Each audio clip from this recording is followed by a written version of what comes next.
Good morning guys. Pakita ko po sa inyo isa kong tanim na paminta. Malago na yan guys. Sana. Namunga na nga yun. Kaya lang nung magbagyo, naputol siya. Ayan.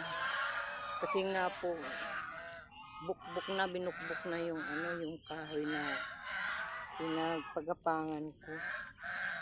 Buhay yan, kaya lang siguro sa kapal nung paminta na namatay yung puno hanggang nang magbagyo na putol na. Yan guys. Kaya nagpapanibago na naman siya ng dahon. Namunga na sana yan. Kumapal na.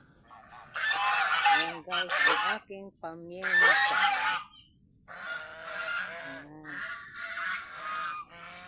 Katabi niya yung isang puno ng atis. Namunga na rin ito guys. Atis na yan. Guys, ang aking paminta.